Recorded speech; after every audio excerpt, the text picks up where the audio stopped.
मी प्राध्यापक Lalit Velekar, assistant professor in accountancy, Mudhoji college Phaltan. सर्व विद्यार्थी आणि व्ह्यूअर्सचं इजो अकाउंटन्सी चॅनलमध्ये स्वागत करतो. तर यापूर्वी आपण बँक फायनल अकाउंट इंट्रोडक्शनचा फर्स्ट व्हिडिओ आपण नक्कीच पाहिला असेल. तर या व्हिडिओमध्ये आपण bank final account unit first या टॉपिकमधील बॅलन्स शीट आणि profit and loss account vertical मेथडमध्ये जे एकूण टोटल 16 शेड्यूल आपल्याला तयार करावे लागतात त्याबाबत आपण चर्चा करणार आहोत. तर यापूर्वीचा जो फर्स्ट व्हिडिओ आहे पार्ट फर्स्ट, तर तो तुम्ही नक्कीच पाहिला असेल. तर ज्या विद्यार्थ्यांनी किंवा व्ह्यूअर्सनं तो व्हिडिओ पाहिला नसेल तर त्याची लिंक ही तुम्हाला डिस्क्रिप्शनमध्ये मिळेल किंवा आय बटनवर सुद्धा त्याची लिंक तुम्हाला मिळेल. तर विद्यार्थ्यांनी तो व्हिडिओ जरूर पाहणं आवश्यक आहे, कारण त्या व्हिडिओमध्ये आपण बँक फायनल अकाउंट या टॉपिकमधील बॅलन्स शीट आणि प्रॉफिट अँड लॉस अकाउंट त्याचा जो फॉर्मॅट आहे, व्हर्टिकल फॉर्मॅट आहे, तर तो आपण त्या ठिकाणी डिस्कस केलेला आहे. तर आपण पाहूया बॅलन्स शीट आणि प्रॉफिट अँड लॉस अकाउंटमध्ये जे एकूण 16 शेड्यूल हे आपल्याला बनवावे लागतात, तर ते वन बाय वन आपण त्याबाबत डिस्कशन करणार आहोत. स्क्रीनवर तुम्ही पाहताय की या ठिकाणी form of balance sheet vertical method third schedule section 29 form A, म्हणजे बॅलन्स शीट जे आहे ते आपल्याला फॉर्म एमध्ये बनवावं लागतं. आणि दुसऱ्या बाजूला या ठिकाणी आपण पाहतोय form of profit and loss account vertical form B, म्हणजे बॅलन्स शीट हे फॉर्म एमध्ये आपल्याला बनावं लागतं आणि प्रॉफिट अँड लॉस अकाउंट हे फॉर्म बीमध्ये आपल्याला बनावं लागतं.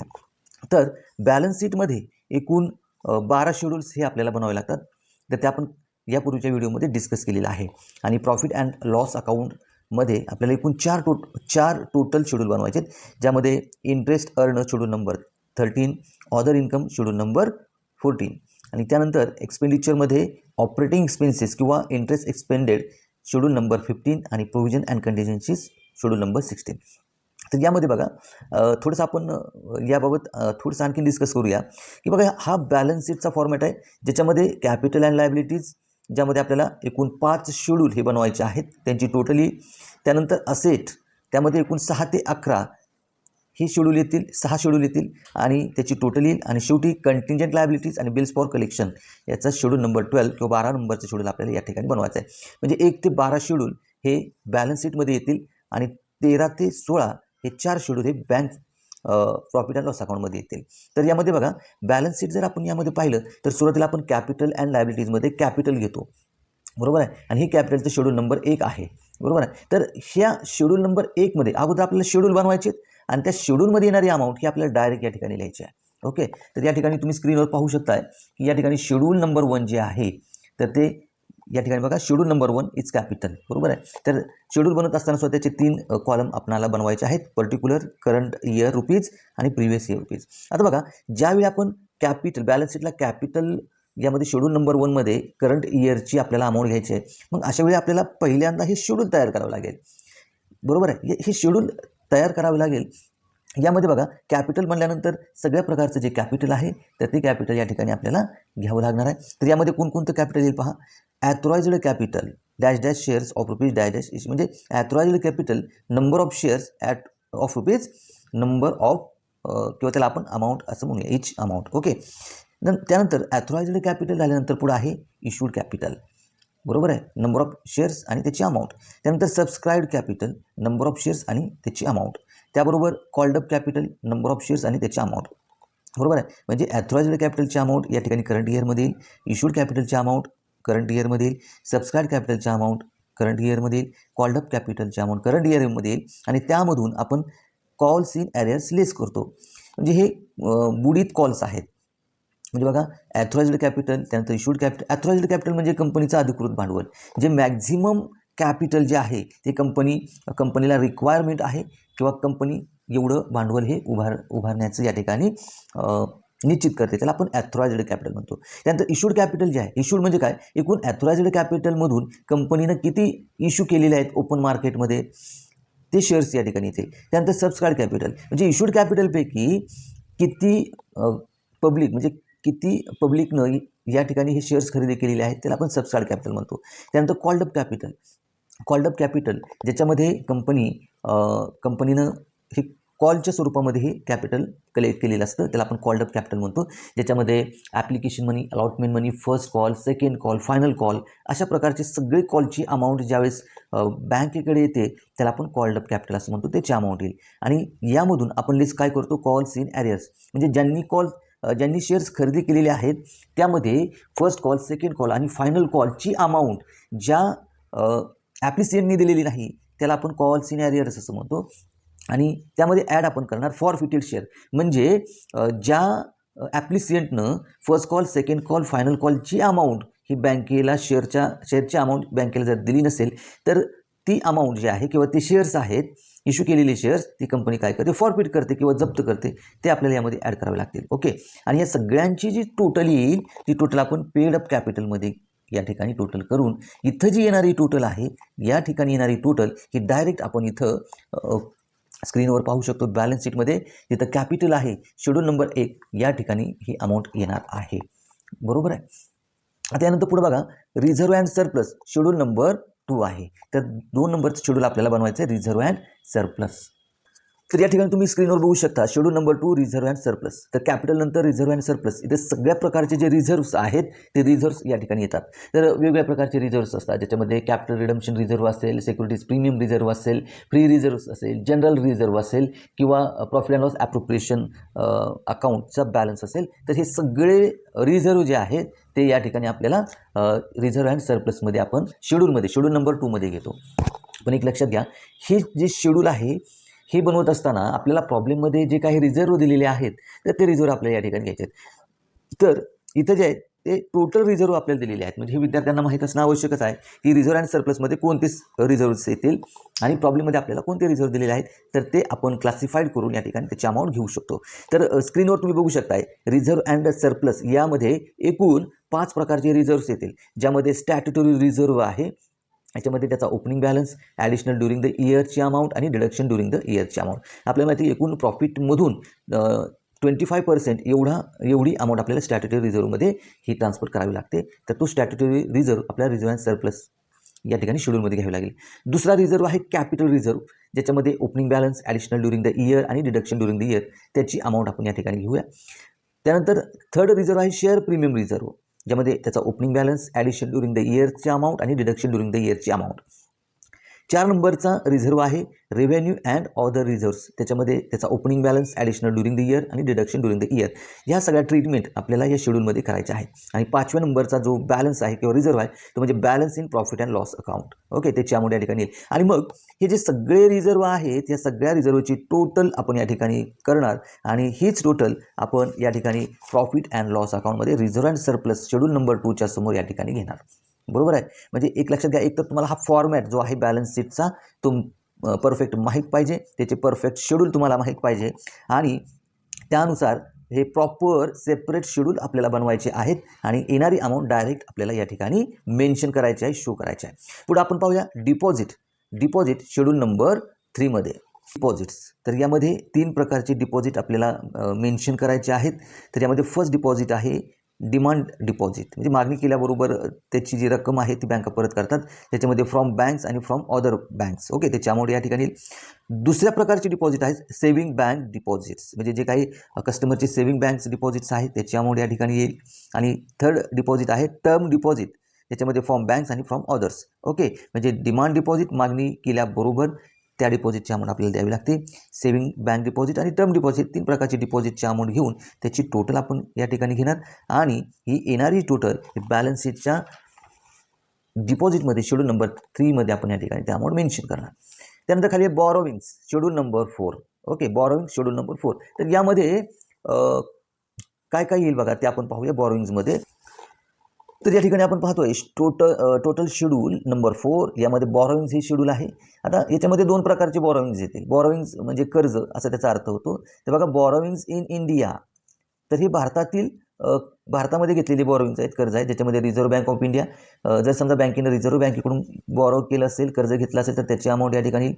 अदर बँक्स त्यांच्याकडून कर्ज घेतलं असेल तर त्याची अमाऊंट येईल आणि अदर इन्स्टिट्यूशन अँड एजन्सीज त्यांच्याकडून बॉरोइंग्स केलं असेल तर त्याची अमाऊंट या ठिकाणी येईल. आणि दुसऱ्या प्रकारची बॉरोइंग्स आहे बॉरोइंग्स आउटसाईड इंडिया, म्हणजे भारताबाहेरील फायनान्शियल इन्स्टिट्यूशन किंवा बँकिंग सेक्टरकडून जर या ठिकाणी कर्ज घेतलं असेल, बॉरोइंग केलं असेल तर त्याची अमाऊंट या ठिकाणी येईल.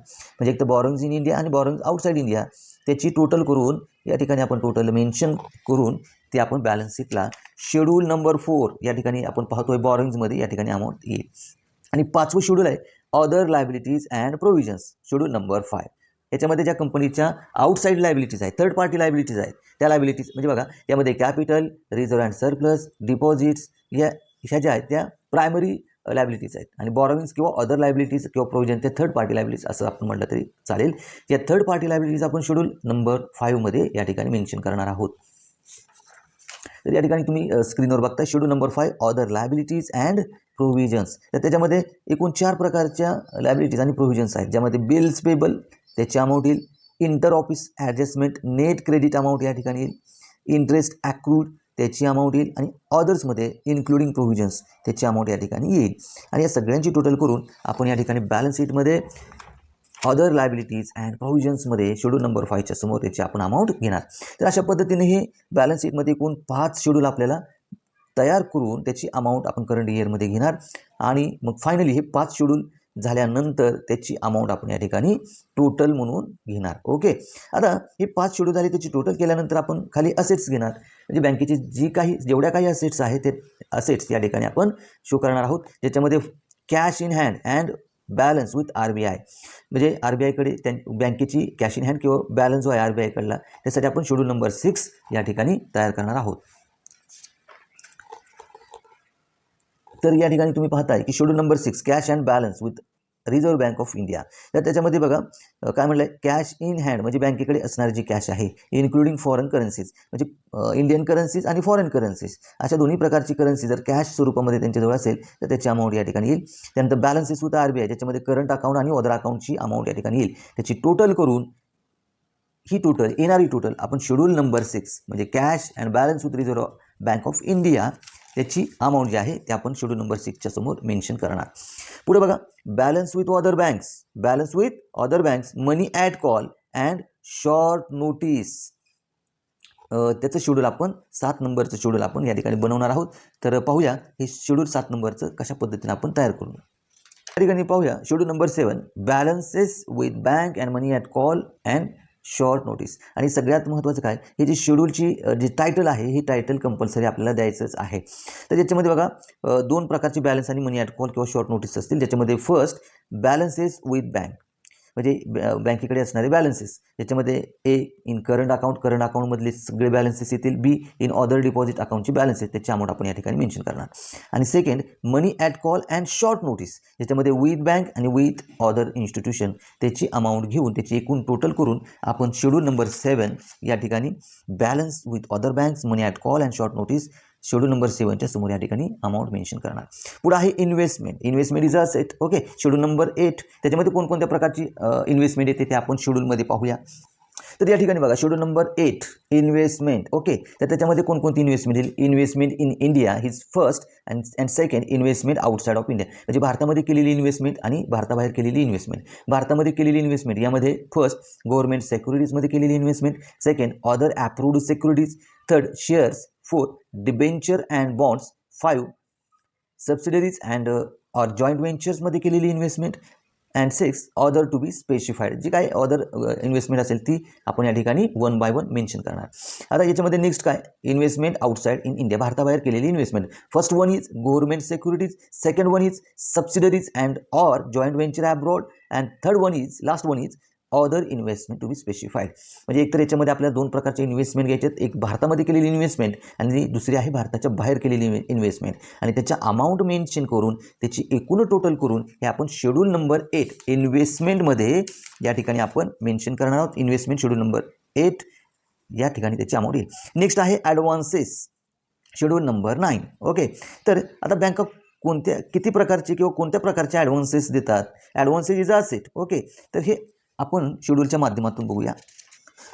तर स्क्रीनवर आपण पाहतोय शेड्यूल नंबर 9 ॲडव्हान्सेस, सगळ्या प्रकारचे ॲडव्हान्सेस, इथं 3 प्रकारचे प्रमुख जे मुख्य ॲडव्हान्सेस आहेत ते या ठिकाणी दिलेले आहेत. याच्यामध्ये एमध्ये बघा फर्स्ट दिलेला आहे बिल्स परचेस्ड अँड डिस्काउंटेड, हे ॲडव्हान्सेस आहेत. सेकंडमध्ये cash credit, overdraft and loans repayable on demand, and third term loan हे या ठिकाणी येतील. त्यानंतर बीमध्ये first secured by tangible assets, त्यानंतर covered by bank government guarantees आणि अनसेक्युअर्ड त्यांची टोटल आपण सेपरेट या ठिकाणी करणार आहोत. आणि सीमध्ये फर्स्ट आहे ॲडव्हान्सेस इन इंडिया, म्हणजे भारतामध्ये दिलेले ॲडव्हान्सेस, ज्याच्यामध्ये प्रायोरिटी सेक्टर्स आहेत, public sector, banks, others, and त्याच्यामध्ये सेकंड आहे ॲडव्हान्सेस आउटसाईड इंडिया, भारताच्या बाहेर दिलेले ॲडव्हान्सेस, ज्यामध्ये due from banks, due from ऑदर्समध्ये bills, purchase and discount, syndicated loan and others त्याची टोटल आपण या सर्वांची तिन्हीची टोटल करून या ठिकाणी आपण हे येणार जी टोटल आहे ही टोटल आपण शेड्यूलमध्ये शो करणार.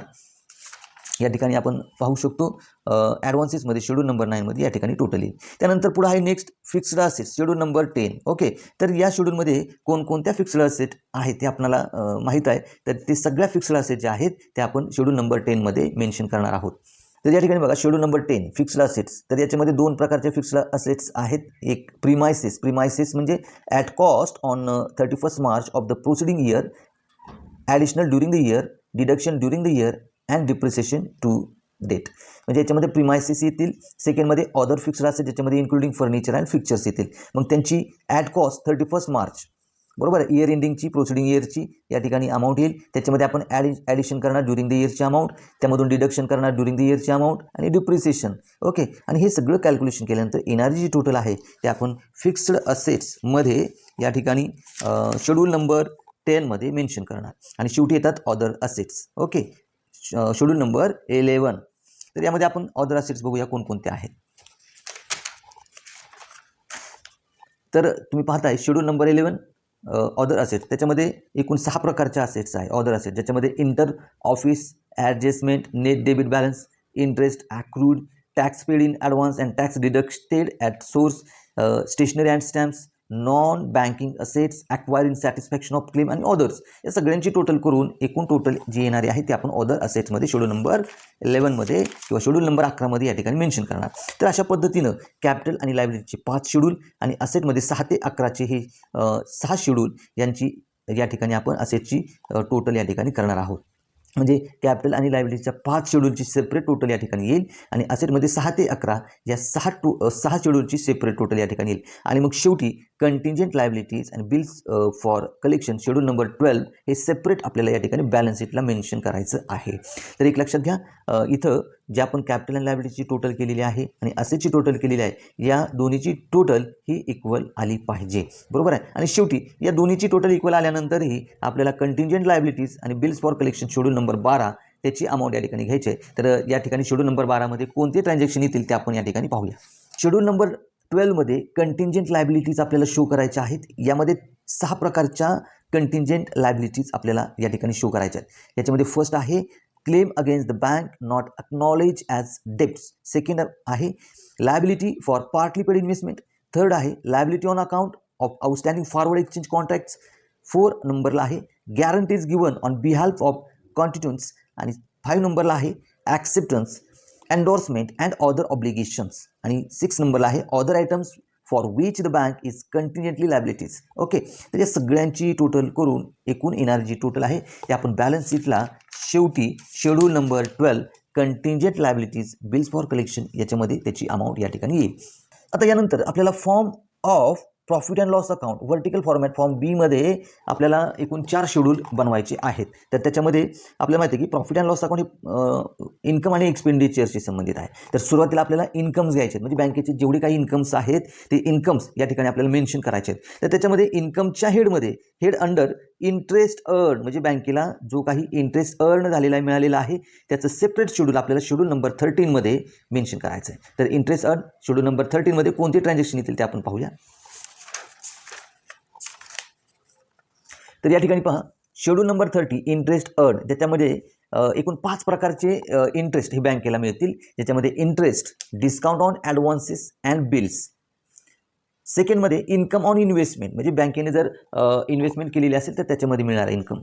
थर्डमध्ये आहे interest on balances with reserve Bank of India. Okay, reserve बँकेकडे जर त्या बँकेचा जर बॅलन्स असेल तर बॅलन्सवर सुद्धा इंटरेस्ट हा बँकांना मिळतो. आणि 4 नंबरला आहे interest on other inter bank funds. Okay, त्यावरती सुद्धा इन्कम हा बँकांना मिळतो. अँड लास्टला आहे ऑदर्स. ओके, ज्याच्यामध्ये जे काही ऑर्डर्स येतील तर त्या ठिकाणी मेन्शन करून त्याचे एकूण टोटल आपण करणार. म्हणजे या ठिकाणी बघा इंटरेस्ट जो आहे अर्न झालेला इन्कमच्या स्वरूपामध्ये तो आपण या शेड्यूलमध्ये या ठिकाणी मेन्शन करणार आहोत. परंतु हे जे शेड्यूल नंबर 13 आहे हे सेपरेटली इंटरेस्टशी संबंधित आहे, हे विद्यार्थ्यांनी लक्षात घेतलं पाहिजे. बरोबर आहे. आणि ते मग आपण या ठिकाणी पाहतोय इंटरेस्ट अर्न शेड्यूल नंबर 14 त्याच्यामध्ये येणारी अमाऊंट आपण या ठिकाणी मेन्शन करणार.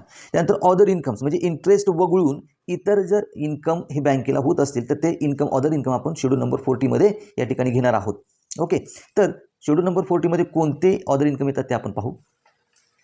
तर यामध्ये दिसते आपल्याला शेड्यूल नंबर 40 अदर इन्कम्स. तर त्याच्यामध्ये 7 अदर इन्कम्स येतील, ज्यामध्ये फर्स्ट आहे कमिशन. म्हणजे बँकेला जर कमिशन मिळालं किंवा एक्सचेंजेस अँड ब्रोकरेज मिळालं तर त्याची अमाऊंट ही आपण अदर इन्कममध्ये घेतो. त्यानंतर profit on sale of investment जर सेल केली त्यातून प्रॉफिट झालं तर ती सुद्धा आपण इन्कममध्ये घेतो. त्याच्यामधून less loss on sale of investment, तर कधी कधी इन्व्हेस्टमेंट सेल केल्यामुळे लॉस सुद्धा होऊ शकतो, तर तो आपल्याला यामधून लेस करावा लागेल. त्यानंतर थर्ड नंबरला आहे प्रॉफिट ऑन रिव्हॅल्युएशन ऑफ इन्व्हेस्टमेंटचं जर रिव्हॅल्युएशन करून प्रॉफिट मिळाला असेल तर तो आपण या ठिकाणी घेईल, परंतु त्याच्यामधून लेस आपल्याला करावं लागेल loss on revaluation of investment. Okay, त्यानंतर पुढं 4 नंबरला आहे profit on sale of land building and other asset. जर बँकेनं लँड बिल्डिंग किंवा अदर असेट जर सेल करून प्रॉफिट झाला असेल तर तो आपण या ठिकाणी घेऊया. त्यातून लेस लॉस म्हणजे लँड बिल्डिंग किंवा अदर असेट सेल करून सुद्धा लॉस होऊ शकतो ना, तर तसा लॉस जर झाला असेल तर तो आपल्याला लेस करावा लागेल, less loss on sale of land building and other assets. 5 नंबरला अदर इन्कममध्ये प्रॉफिट ऑन एक्सचेंज ट्रान्झॅक्शन्स. म्हणजे बघा जर समजा एखादी बँक जर दुसऱ्या देशातील बँकेशी जर ट्रान्झॅक्शन करत असताना फॉरेन करन्सीमध्ये करत असेल तर या ठिकाणी एक्सचेंज ट्रान्झॅक्शन होत असतात आणि त्याच्यामधून सुद्धा प्रॉफिट बँकांना होत असतो, तर तो सुद्धा आपण प्रॉफिट या ठिकाणी इन्कममध्ये मेन्शन करणार आहोत. तर त्याच्यामधून लेस आपल्याला लॉस ऑन एक्सचेंज ट्रान्झॅक्शन म्हणजे बँकांना एक्सचेंज ट्रान्झॅक्शनमधून सुद्धा लॉस होऊ शकतो, तर तो लेस या ठिकाणी झालेला लॉस आपण लेस करणार. त्यानंतर 6 नंबरला बघा income earn by way of dividend. म्हणजे बँकांची जर अदर बँकांमध्ये किंवा इतर सेक्टरमध्ये जर शेअरमध्ये इन्व्हेस्टमेंट असेल तर त्यावरती त्यांना लाभांश मिळू शकतो, तर ते सुद्धा आपण अदर इन्कममध्ये घेतो. आणि 7 नंबरला अदर इन्कममध्ये आहेत मिससेलेनियस इन्कम. ओके, तर अशा पद्धतीनं अदर इन्कममध्ये सगळे इन्कम मेन्शन करून त्याची एकूण टोटल करून ते आपण या ठिकाणी अदर इन्कम शेड्यूल नंबर 43 मध्ये प्रॉफिट अँड लॉस अकाउंटमध्ये या ठिकाणी मेन्शन करणार आहोत. इथं आपण पाहतोय अदर इन्कम शेड्यूल नंबर 40. आणि मग हे दोनच शेड्यूल यामध्ये येतील 13 आणि 14 इंटरेस्टेड आणि अदर इन्कम. ओके, तर त्याची एनर्जी टोटल आहे ती टोटल आपण एकत्रित टोटल या ठिकाणी करणार आहे. आणि त्यानंतर एक्सपेंडिचर आपण घेतो, इन्कम झाल्यानंतर एक्सपेंडिचर म्हणजे बँकेचे सगळ्या प्रकारचे खर्च आपण या ठिकाणी मेन्शन करणार आहोत. तर याच्यामध्ये इंटरेस्ट एक्सपेंडेड म्हणजे बघा बँकेकडे जे काही डिपॉझिट्स असतात तर त्याच्यावरती बँकांना इंटरेस्ट द्यावा लागतो, तर अशा पद्धतीचे एक्सपेंडेड जे आहेत ते आपण या ठिकाणी एक्सपेंडिचरमध्ये घेतो. त्याचबरोबर ऑपरेटिंग एक्सपेन्सेस जे आहेत ते शेड्यूल नंबर 15 मध्ये आपल्याला शो करायचे आहे. शेड्यूल नंबर 50 इंटरेस्ट एक्सपेंडेड आहे, बरोबर आहे. तर याच्यामध्ये बघा इंटरेस्ट ऑन डिपॉझिटवरती बँकांना व्याज द्यावं लागतं, हा सुद्धा आपण खर्च दाखवतो, एक्सपेन्सेस दाखवतो. त्यानंतर interest on Reserve Bank of India borrowings. जर समजा त्या बँकेनं रिझर्व्ह बँकेकडून काही कर्ज घेतलं असेल तर त्यावरती सुद्धा व्याज द्यावं लागतं, हा सुद्धा आपण खर्च या ठिकाणी दाखवणार आहे. आणि इंटरेस्ट ऑन इंटरबँक बॉरोविंग्स, ज्या काही इंटरबँक आहेत त्यांच्याकडून जर समजा बॉरोविंग्स कर्ज घेतलं असेल तर त्यावर सुद्धा व्याज द्यावं लागतं. हे सगळे आपले एक्सपेन्सेस आहेत, परंतु इथेही विद्यार्थ्यांनी लक्षात घेणं आवश्यक आहे की हे जे एक्सपेन्सेस आहेत ते इंटरेस्टशी संबंधित आहेत, म्हणजे बँकांना इंटरेस्टच्या स्वरूपामध्ये झालेला खर्च आहे. तर अशा पद्धतीने याची सगळी एकूण टोटल करून ती टोटल आपण शेड्यूल नंबर 50 इंटरेस्ट एक्सपेंडेडमध्ये मेन्शन करणार प्रॉफिट अँड लॉस अकाउंटला. तर या ठिकाणी आपल्याला दिसतं आहे ऑपरेटिंग एक्सपेन्सेसमध्ये शेड्यूल नंबर 15 मध्ये आपण या ठिकाणी टोटल मेन्शन करणार. आणि त्यानंतर प्रोव्हिजन्स अँड कंटिंजन्सीज आहे शेड्यूल नंबर 16 मध्ये. तर ते आपण पाहूया कोणकोणत्या प्रोव्हिजन्स आणि कंटिंजन्सी आपल्याला एक्सपेंडिचरमध्ये करावे लागतात. त्या ठिकाणी बघा शेड्यूल नंबर 60 ऑपरेटिंग एक्सपेन्सेस. तर याच्यामध्ये ऑपरेटिंग एक्सपेन्सेस आहेत ज्याच्यामध्ये payment to and provision for employees, rent, taxes and lighting, printing and stationery, advertisement and publicity, depreciation of bank property, director fees, allowances and expenses, auditor fees and expenses, law charges, postage, telegram and telephone etcetera, repair and maintenance, insurance आणि other expenditure. म्हणजे बँकेचे जे काही सगळ्या प्रकारचे official non official expenses आहेत तर ते आपण या शेड्यूलमध्ये शेड्यूल नंबर 16 ऑपरेटिंग एक्सपेन्सेस म्हणजे हे बँकेचे सर्व प्रकारचे ऑपरेटिंग एक्सपेन्सेस आहेत जे बँक प्रॉपरली चालवण्यासाठी बँकेला खर्च हे करावेच लागतात. ते खर्च आपण या ठिकाणी मेन्शन करून त्याची टोटल घेऊन ही टोटल शेड्यूल नंबर 16 मध्ये ऑपरेटिंग एक्सपेन्सेसमध्ये या ठिकाणी बँक प्रॉफिट अँड लॉस अकाउंटमध्ये आपण मेन्शन करणार.